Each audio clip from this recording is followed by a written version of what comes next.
하나님이 세상을 이처럼 사랑하사 독생자를 주셨으니 이는 그를 믿는 자마다 멸망하지 않고 영생을 얻게 하려 하심이라.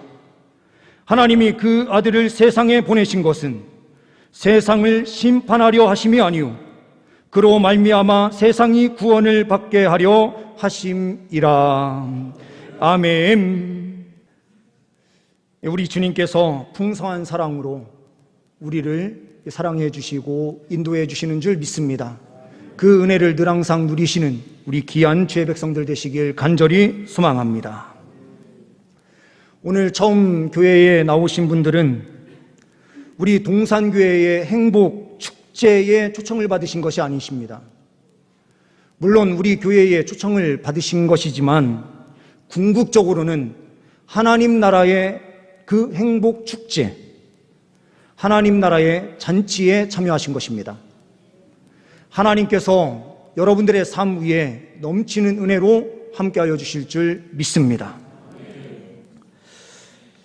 오늘 설교의 내용은 기존의 성도님들은 다 아시는 내용이실 거예요. 하지만 이 내용을 다시 한번 부여잡고 확신 가운데 달려갈 때에 놀라운 은총이 우리의 삶 가운데 있게 될 줄 믿습니다. 준비된 PPT 내용을 보시면은요, 슬기로운 의사생활이라고 하는 드라마 가운데 한 장면이에요. 아기를 이제 태에서 잃은 한 가족에게 위로하는 내용으로 이 편지가 쓰여지거든요. 그 내용은 이것입니다. 때때로 불행한 일이 좋은 사람들에게 생길 수 있다. 왜 좋은 사람들에게 어려운 일이 생기고 문제가 생기는 걸까요? 그럼 성경에서 말하는 좋은 사람들은 누구일까요? 우리가 오늘 말씀을 통해서 이 부분을 다시 한번 확인하기를 원합니다. 다음 페이지를 보시게 되면은요, UCLA 외로움 지수, 이 부분을 조사를 하게 되었습니다. 여론조사 업체 PMI에서 발표한 내용인데요, 우리 대한민국 한국인 가운데에 대부분 평균 점수인 이 평균 점수가 중등도 43.94점이었다라고 이야기를 해요.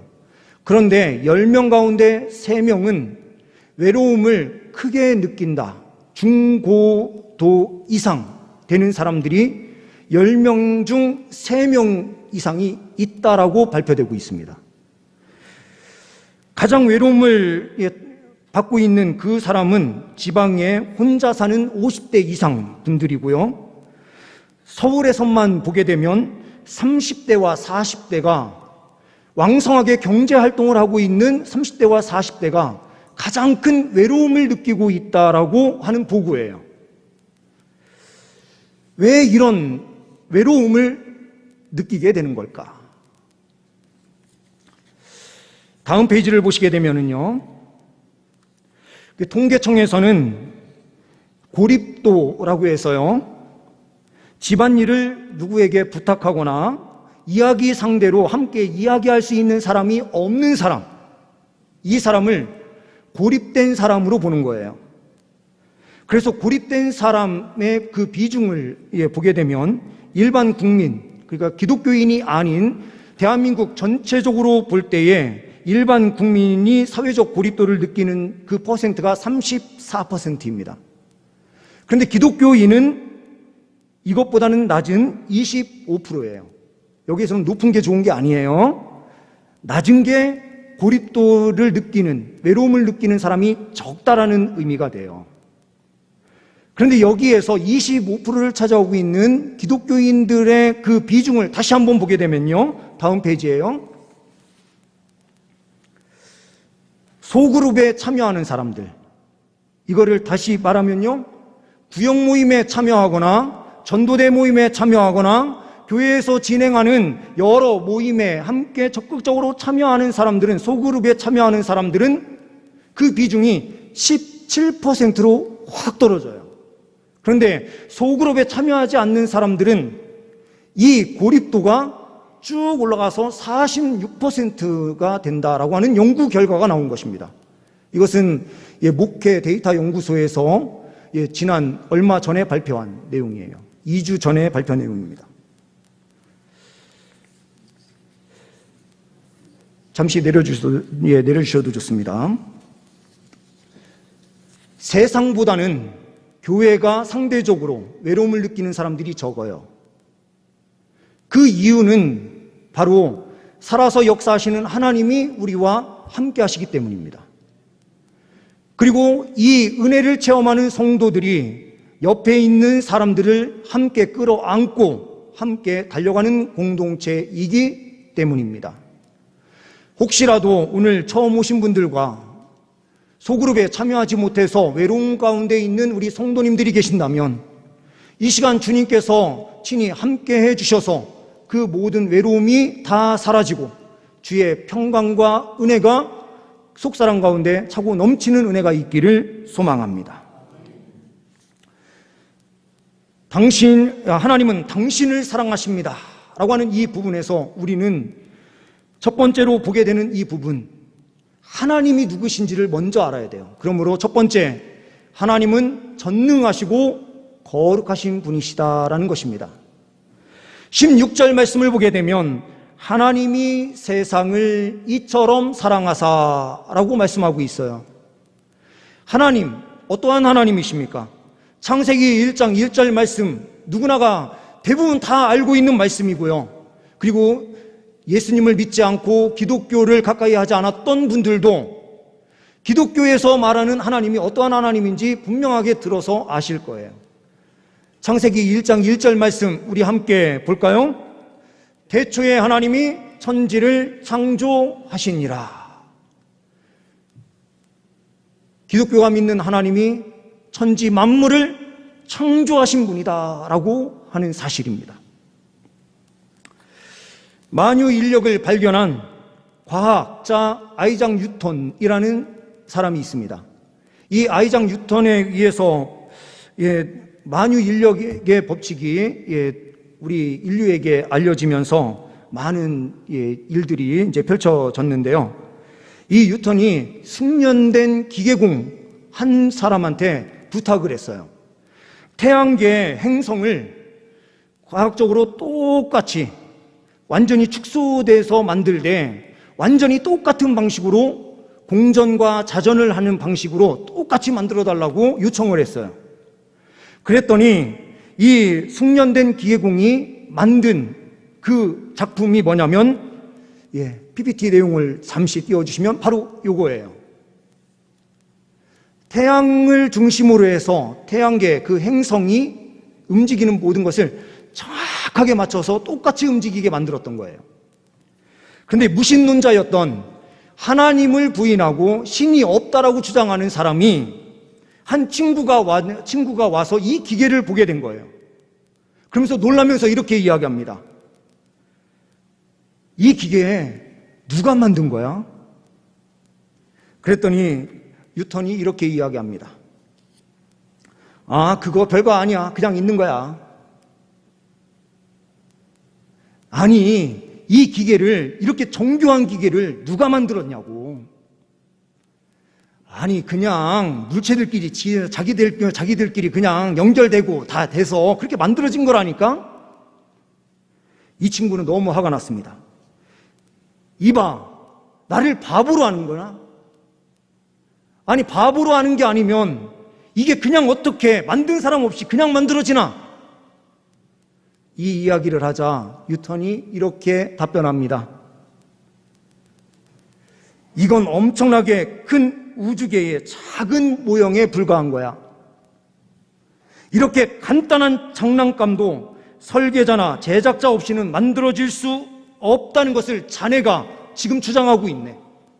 그런데 우주 만물, 이 세상이 이렇게 완벽하게 돌아가고 이 세상이 이렇게 완벽하게 모든 것이 잘 맞아서 돌아간다는 이 사실, 이것이 어떻게 그냥 진화론이라고 하는 그 부분에서 자연스럽게 만들어진 현상이다라고 말할 수 있는가? 라고 하는 질문을 던져요. 이곳에 계신 분들 가운데서도 진화론을 신뢰하시는 분들이 많이 계실 거다라는 생각이 듭니다. 진화론 안에도 많은 문제점들이 있어요.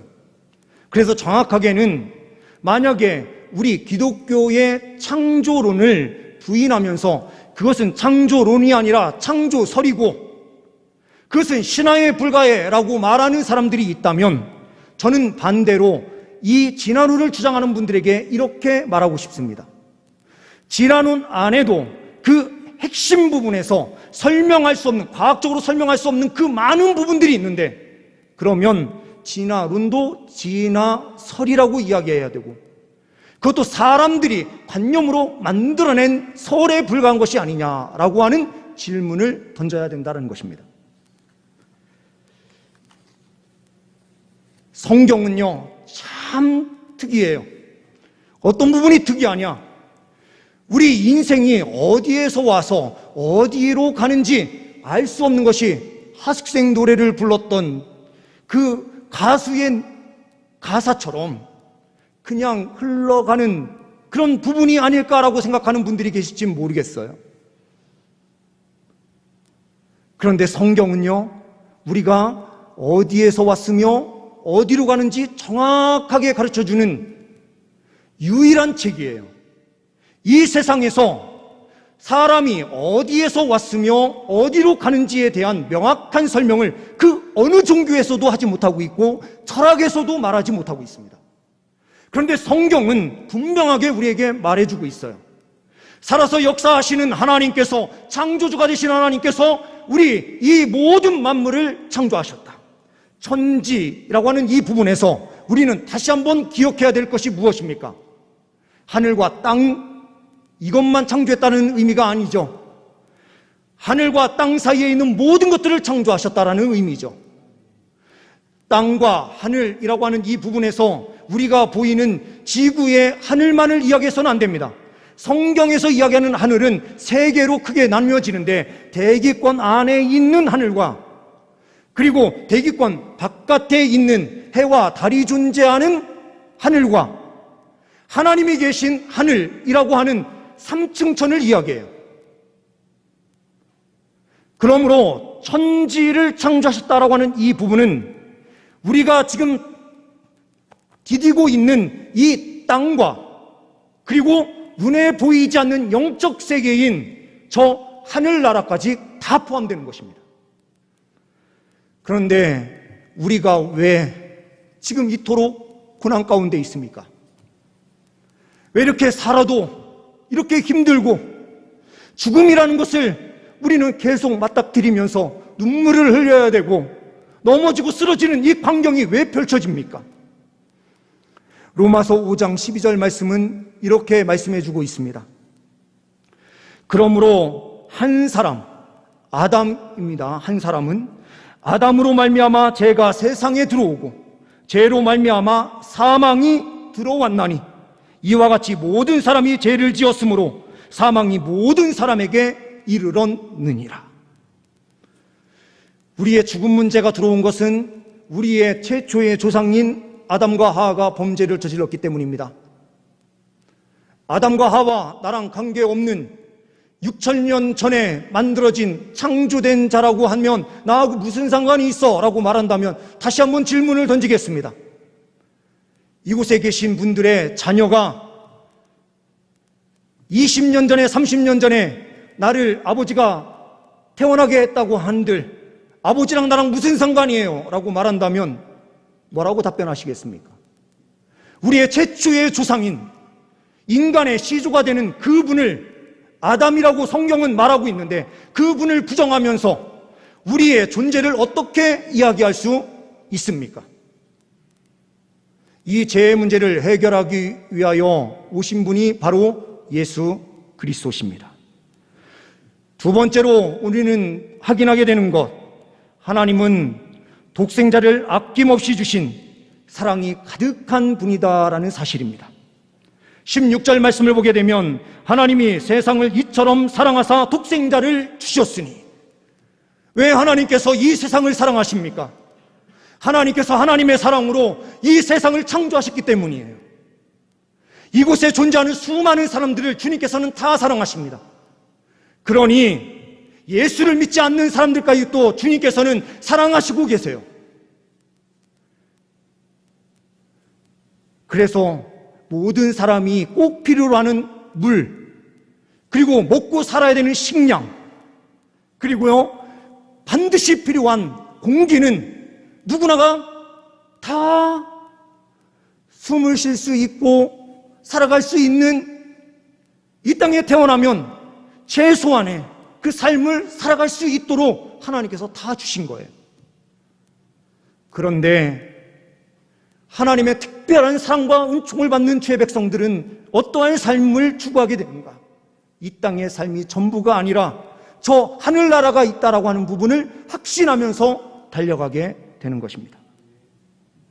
그러면 나는 선하게 살고 남에게 피해 주는 일을 크게 하지 않았는데 내가 무슨 죄인이야? 성경은 우리 모두에게 죄인이라고 이야기하는데요. 난 죄인이 아닌데 사회법으로나 법적으로나 어떠한 법으로 보더라도 나는 죄인이 아닌데 라고 생각하시는 분들이 계실 거예요.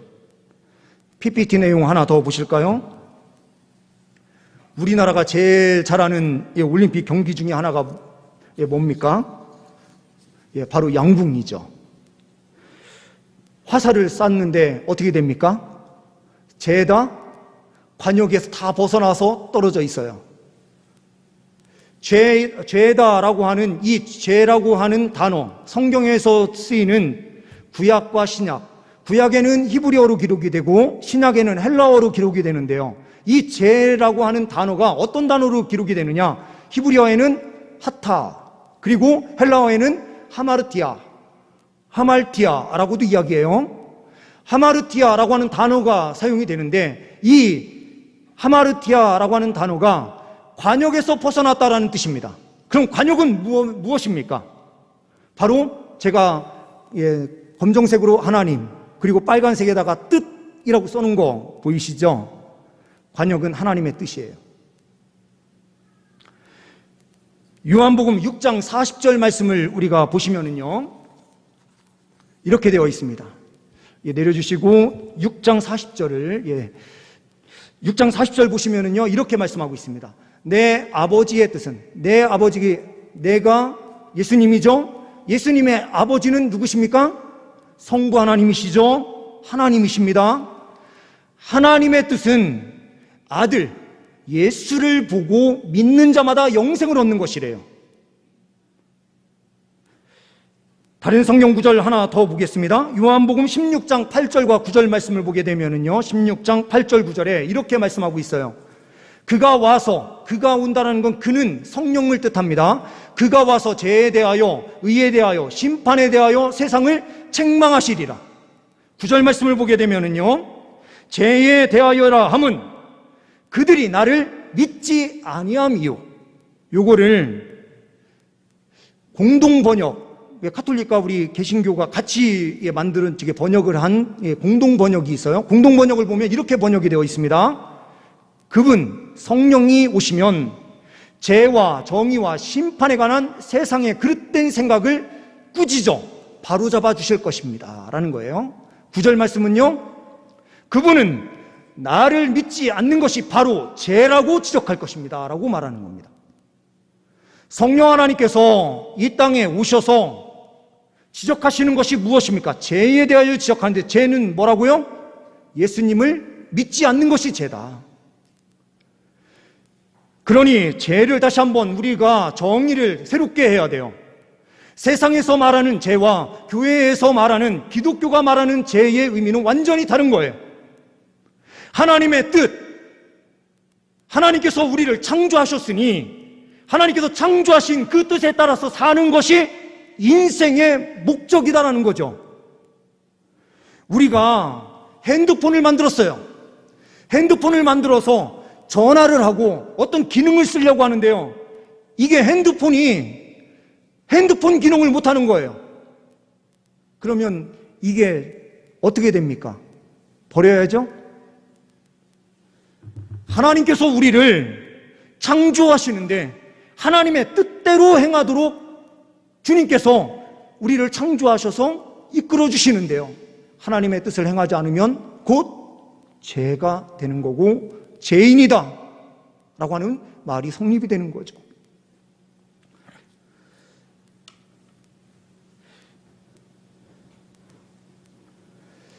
이 일을 위해서 예수님께서 오셨습니다.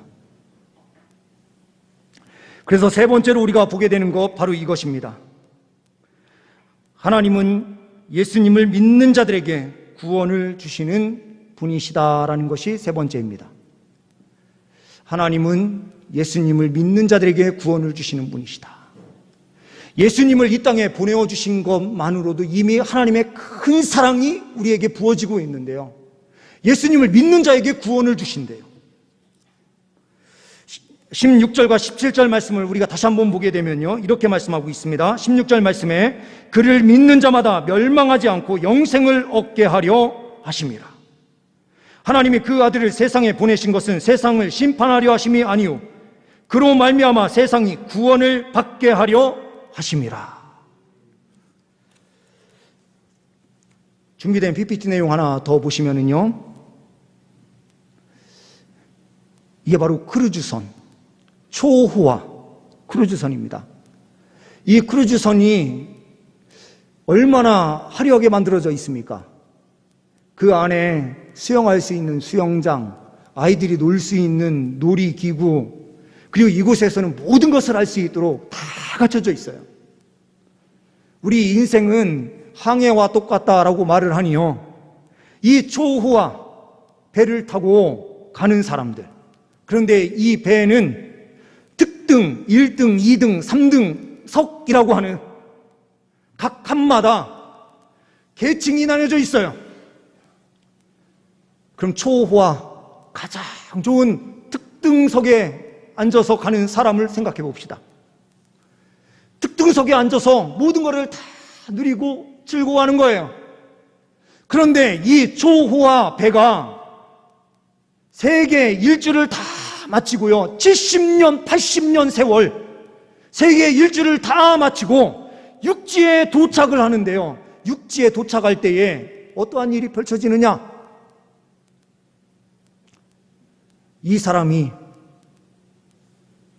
감옥에 투옥돼서 영원토록 살아야 된대요. 그러면 그 70년의 초호화, 80년의 초호화 생활이 그 사람에게 좋은 것입니까? 나쁜 것입니까? 이왕 사는 거 한번 즐겨보고 나중에 뭐 한번 지옥에 가더라도 같이 뭐 이러실 분들도 계실지 모르겠어요.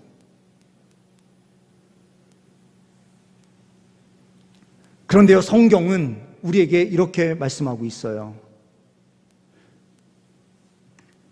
이 땅의 삶을 살아갈 때에도 예수와 함께 살면 큰 은혜를 누려요. 그런데 예수와 함께 산 사람들은 육지에 도달한 후에도 더 큰 영광을 누리게 하시는 하나님의 은혜를 허락하여 주신다. 이것이 바로 새 하늘과 새 땅입니다. 요한계시록 21장 1절부터 4절 말씀을 보게 되면 이렇게 말씀하고 있습니다. 또 내가 새 하늘과 새 땅을 보니 처음 하늘과 처음 땅이 없어졌고 바다도 다시 있지 않더라. 내가 1절 말씀 다시 보면요, 내가 새 하늘과 새 땅을 보니, 새 하늘과 새 땅이라는 건 뭡니까? 지금 우리가 보고 있는 처음 하늘과 처음 땅이 없어졌다. 우리가 살고 있는 눈으로 보이는 이 육지와 하늘, 그리고 이곳에 있었던 모든 것들이 다 사라지고요, 새 하늘과 새 땅이 있는 그 천국이 존재하는데, 2절 말씀에 또 내가 봄에 거룩한 성 새 예루살렘이 하나님께로부터 하늘에서 내려오니 그 준비한 것이 신부가 남편을 위하여 단장한 것 같더라. 하나님께서요, 하나님 백성들에게 주시기 위해서 천국을 아름답게 준비해 놓으셨다는 거예요. 내가 들으니 보좌에서 큰 음성이 나서 이르되 보라, 하나님의 장막이 사람들과 함께 있음에 하나님이 그들과 함께 계시리니 그들은 하나님의 백성이 되고 하나님은 친히 그들과 함께 계셔서 모든 눈물을 그 눈에서 닦아주시니 다시는 사망이 없고 애통하는 것이나 곡하는 것이나 아픈 것인 다시 있지 아니하리니 처음 것들이 다 지나갔음이러라. 그런데 예수 믿는 사람들에게는요, 천국에 들어갔을 때 이 모든 것이 다 없어요. 애통하는 것, 곡하는 것, 사망 없어요. 그런데요, 믿지 않는 사람들은 어떠한가? 믿지 않는 사람들은 곡하는 것, 애통하는 것이 그 뜨거운 지옥불에서 계속되고 있는 거예요. 이 멈춰지는 것은 예수 그리스도를 믿는 사람들에게 주시는 은총이에요. 그런데 이 믿기만 하면 되는데요. 이 부분 하나만 설명하고 오늘 이제 설교가 끝나게 돼요. 제가 아는 한 분이 갑자기 기침을 했는데 그 기침에 피가 같이 섞여서 나온 거예요. 너무 당황해서 병원에 갔습니다. 병원에 갔더니 의사 선생님이 별거 아닙니다. 집에 가셔서 2주 동안 아무것도 하지 마시고 그냥 쉬세요. 그러면서 약도 처방해 주지 않고 그냥 보낸 거예요. 이분이 집에 가서 2주 동안 쉬어야 되는데요. 아니, 약이라도 주면서 뭘 이야기하던가.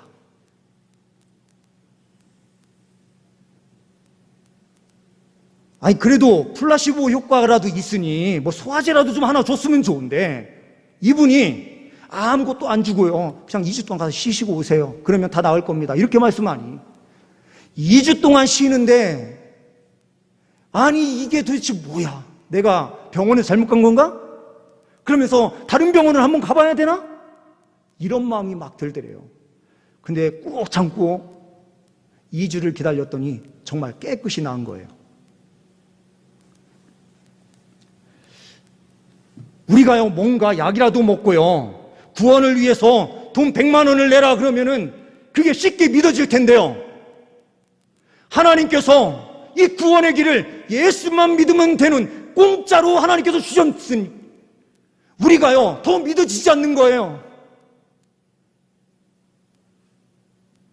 공짜로 받다 보니 예수 믿는 사람도요, 이 구원의 감격을 잃어버리고요, 하나님 말씀대로 사는 삶을 살지 않아요. 예수를 멀리 떠나보내고 사는 인생들이 얼마나 많은지 몰라요. 내가 죽기 직전에 예수를 믿고 세례를 받지 그 죽을 날이 언제인지 압니까? 제가 더 빨리 죽을 수도 있고요, 누가 언제 어떻게 죽을지 모르는 상황 가운데 있는데요.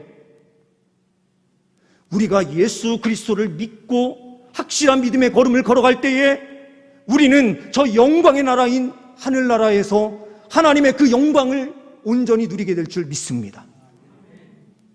우리의 외로움, 우리의 고독, 이 모든 것을 예수 앞에 가지고 나와서 엎드릴 때에 주님께서는 예수 그리스도의 보혈로 깨끗이 덮으시고 주님의 은총으로 우리를 품 안아 주실 때에 진정한 기쁨과 자유를 누리게 되는 줄 믿습니다. 이 은혜가 온 성도들 위해 넘치시기를 간절히 소망합니다. 기도하십니다.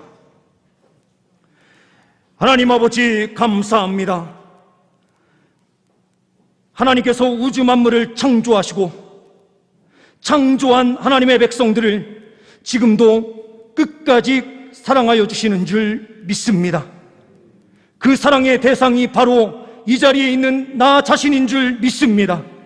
주님, 품어 안아 주옵소서. 모든 죄를 깨끗이 씻어 주옵소서. 주님과 동행함으로 진정한 변화와 기쁨을 누리게 하시고 삶에서 승리가 넘쳐나게 하여 주옵소서. 우리 가정을 살려주시고 은혜의 역사로 함께하여 주옵소서. 우리 주 예수 그리스도의 이름으로 기도하옵나이다. 아멘.